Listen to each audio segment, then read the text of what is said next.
अस्सलामुअलैकुम नाज़रीन हज़रात, मैं हूँ अलीशा राबा और आप देख रहे हैं तस्नीम टीवी। चलिए बुलेटिन की शुरुआत करते हैं आज की खास तरीन खबरों के साथ।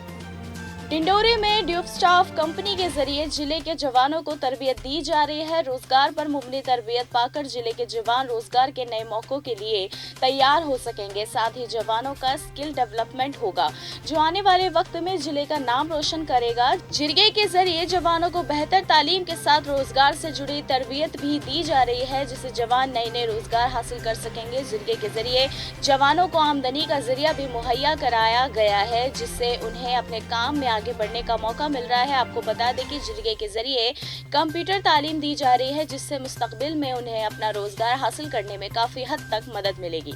डिंडोरी जनपद पंचायत में पंचायत वोट को लेकर सरगर्मी तेज हो गई है। वहीं पंचायतों में इल्जाम का दौर भी चालू हो गया है, तो वहीं पंचायत के दबंग भी अपनी दबंगभाई दिखा रहे हैं। ताज मामला डिंडोरी जनपद के देहात पंचायत खिरसारी के वार्ड नंबर 3 के पंच के खातून उम्मीदवार भागवती बाई ने अंदराज जमा किया, लेकिन कुछ वक्त के बाद उसका अंदराज बिगर की वजह से बताए वापस कर दिया गया। उम्मीदवार खातून के शौहर का इल्जाम है वार्ड के बाबूराम ने अपने ओहदे का फायदा उठाते हुए खातून का अंदराज फॉर्म वापस करवा दिया। बाबूराम पंचायत में ठेकेदार हैं और अपने ओहदे का फायदा उठाते हुए नजरअंदाज नहीं भरने दे रहे हैं, जिससे उम्मीदवार को चुनाव लड़ने में महरूम होना पड़ रहा है। घायल ने इसकी शिकायत अलसदरों से भी की, लेकिन कार्रवाई नहीं हो रही है। खबर राजस्थान के नदबई से है, जहां कस्बे के साथ देहाती इलाकों में सड़क की बनावट में घटिया सामान का इस्तेमाल और काबिलियत नहीं होने पर एमएलए जोगिंदर नाथ आवाना की नाराजगी के बाद सियासी तामीरात के हिस्से के साथ हरकत ने नजर आए। सदरों पर एकजुट से करोड़ों रुपए का घोटाला करने का इल्जाम लगाते हुए सदर कोर कटिंग मशीन लेकर जांच पड़ताल को पहुंच गए। हालांकि बाद में सियासती तामीरात के हिस्से के एडिशनल चीफ मेघराम मीणा के साथ सदर मौके पर पहुंच गए, जहां सदर ने मौजूद सजा के साथ सड़क तामीर नहीं होने पर अफसरान के खिलाफ नाराजगी जताते हुए लड़ाई जताई। कस्बे के KL जोशी रियासती सदर सेकेंडरी स्कूल में वजीर आज़िम मुफ्त साइकिल तहरीक के अंदर प्रोग्राम शुरू किया गया। प्रोग्राम के खास मेहमान कुम्हेर सदर और कैबिनेट सदर विश्वेंद्र सिंह का टीक पहुंचने पर शहर वालों और कारकुनों ने यादगार निशान शॉल और माल पहनकर अजीम इस्तकबाल किया। केकर कमलों के जरिए कुल 2421 मुफ्त साइकिल तहरीक के अंदर बदली गई। सियाहत और उड्डयन हिस्सा सदर विश्वेंद्र सिंह ने वजीर आज़िम को शुक्रिया देते हुए कहा कि राजस्थान हुकूमत की साइकिल तहरीक के अलावा इलाके में सबसे पहले Mahatma Gandhi English medium सियासती school खोले गए, जो मनफरिद पहल है। वहीं इंग्लिश मीडियम स्कूलों में इंग्लिश के ही उस्ताद लगाने डीओ प्रेम सिंह कुंतल को मौके पर ही हिदायत दी। इस दौरान प्रोग्राम में गुज़िश्ता मेहमानों ने मां शारदा के लिए दिए जलाए। इस मौके पर जिला तालीम अफसर प्रेम सिंह कुंतल, स्कूल प्रिंसिपल गोपाल शर्मा के साथ अफसर और टीचर मौजूद रहे। पंचायत कमेटी में अजीम ओहदे के चुनाव के दरमियान भाजपा कारकुनों और पुलिस के दरमियान झड़प हो गई, जिसमें पुलिस के जरिए ताकत का इस्तेमाल और जिला सदर ब्रजलाल डिकोलिया को हिरासत में लेने का और असेंबली डॉक्टर किरोड़ी लाल मीणा देर शाम स्पॉट पर पहुंचने से पहले पुलिस ने जिला सदर को रिहा करने के साथ बाकी मांगों पर भी इजाजत बनाई।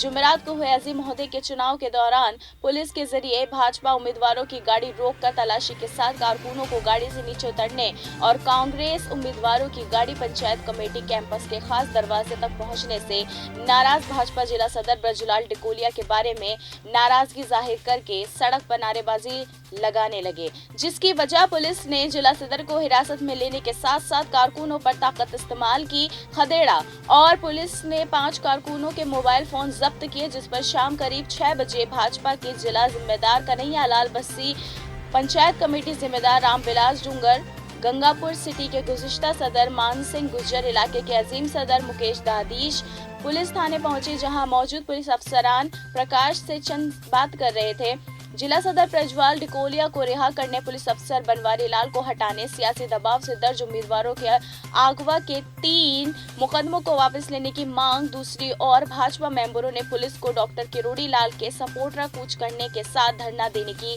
मालूमात से रूबरू किया। कानपुर के इत्र ताजिर और सपा सदर पीयूष जैन के घर से इनकम टैक्स को 150 करोड़ रुपए से ज्यादा की रकम मिली है। जुमेरात दोपहर को इनकम टैक्स डिपार्टमेंट की टीम ने जैन के घर पर रेड डाली। आनंदपुरी इलाके में पीयूष जैन के घर में बड़े बड़े कार्टून से नोट भरे मिले। इसकी कुछ तस्वीरें भी सामने आई है। खास बात यह है कि पीयूष जैन अखिलेश यादव के करीबी हैं और उन्होंने पिछले दिनों सोशलिस्ट इत्र लॉन्च किया था। छापे के जो फोटो सामने आए हैं उनमें दिख रहा है कि अलमारी में कार्टून में भरे नोट रखे गए थे। 500 रुपए के नोटों की गड्डियों के बंडल बनाकर पूरा कैश रखा गया है। इन बंडलों को ऐसे पैक करके रखा गया है कि इन्हें आराम से कहीं भी कोरियर किया जा सके। कोरोना के बढ़ते मामलों को देखते हुए इलाहाबाद हाईकोर्ट ने इलेक्शन कमीशन और वजीर आला नरेंद्र मोदी से उत्तर प्रदेश में अगले साल होने वाले असेंबली चुनाव को टालने की मांग की है। इलाहाबाद हाईकोर्ट के जस्टिस शेखर कुमार यादव ने कहा, यूपी में होने वाले असेंबली चुनाव में कोरोना की तीसरी लहर से आवाम को बचाने के लिए चुनाव दफ्तर, सियासी पार्टियां की चुनावी रैलियों पर रोक लगाया जाएगा। उनसे कहा जाए कि वो चुनाव तशहीर टीवी और खबरें खतों के जरिए से करें। वजीर आला चुनाव टालने पर भी सोचेंगे क्योंकि जान है तो जहान है। मध्य प्रदेश में लोग नए साल का जश्न खुलकर नहीं मना सकेंगे। हुकूमत ने हाल ही असर से नाइट कर्फ्यू लगा दिया है। नई गाइडलाइन भी जारी कर दी है। ऐसे में लोग रात 11 से सुबह 5 बजे तक घर से नहीं निकल सकेंगे, यानी 12 बजे से नए साल की जश्न की तैयारी जो की जा रही है उन्हें झटका लगा दिया है। सरकार ने 17 नवंबर को नाइट कर्फ्यू के साथ कोविड की सभी पाबंदियां हटा दी थी। 37 दिन बाद अब फिर से केस बढ़ने की वजह नाइट कर्फ्यू लगाना पड़ा है। हुकूमत ने कहा है कि gym, coaching, theatre, cinema hall, swimming pool में 18 साल से उम्र के लोग को एंट्री मिलेगी और बच्चों पर यह कानून लागू नहीं होगा। बोकरो के चास मौजूद चेक पोस्ट में जुमेरात को विप्र हिस्से के लोगों ने बिहार के गुज़िश्ता सीएम जीतन राम मांझी का पुतला जला दिया।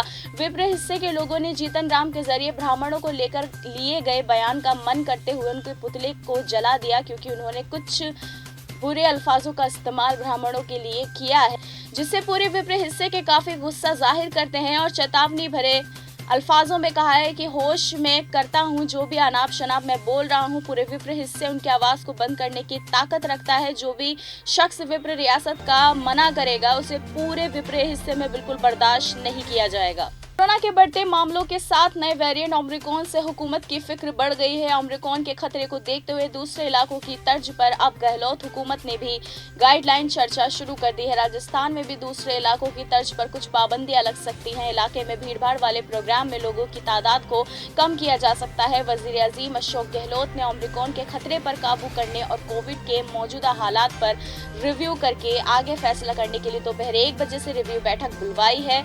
इस रिव्यू में एक्सपर्ट डॉक्टर हुकूमत को राय देंगे। बताया जाता है कि इस ओपन रिव्यू बैठक के बाद नई गाइडलाइन को मंजूरी मिलने की उम्मीद है। फिलहाल के लिए इतना ही। मुझे दीजिएगा इजाजत। मुल्क और गैर मुल्क की तमाम बेहतरीन खबरों को देखते रहने के लिए देखते रहिए तस्नीम टीवी। अल्लाह हाफिज।